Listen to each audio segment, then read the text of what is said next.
Hey guys, Holden Smith here with Lennox Insurance, back for Talk About It Tuesday. This week on Talk About It Tuesday, we're going to spend a little bit of time talking about renter's insurance. If you rent a house, if you rent an apartment, something like that, renter's insurance is something you definitely need to look into. And one of the ways to think about it is, could you afford to replace your entire wardrobe if your apartment or the house you rent were to burn down? Could you afford to replace all of your furniture in one fell swoop? And if the answer is no, then you definitely need to look at renter's insurance. Some landlords at this point require you to carry it. Some don't. If they don't, just FYI, that doesn't mean they've got you covered.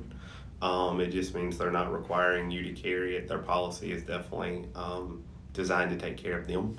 If you want to make sure you're taken care of, you're going to need your own policy that you purchase separate.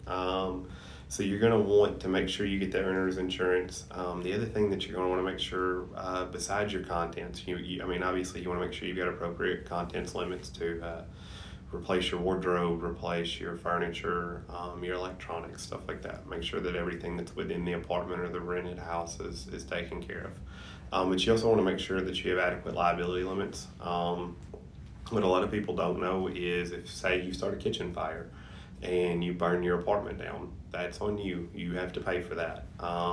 If you don't have renter's insurance, there's a chance that the landlord's policy will take care of the landlord, and then they'll subrogate against you, which is a fancy way to say they'll come after you till they get their money back. So they're not going to just let that one slide. It's much easier to take care of this with renter's insurance than to take care of it in a courtroom.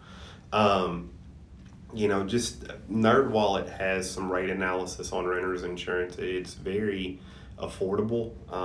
Your average is going to be about $14 a month. That's going to vary based on credit, based on amount, based on where you live. There's hundreds of factors that go into it. But that $14 a month, $168 a year is a good ballpark. Now, disclaimer, that doesn't mean if you call us today and get a quote on renter's insurance that it's going to be $14 a month. I have no idea what your exact rate's going to be, but that's a good average to be prepared for. So definitely something to think about, something that, the renter's insurance is much more affordable than winding up in a situation where you don't have it and you needed it. So it's definitely something worth looking at, worth taking a look at.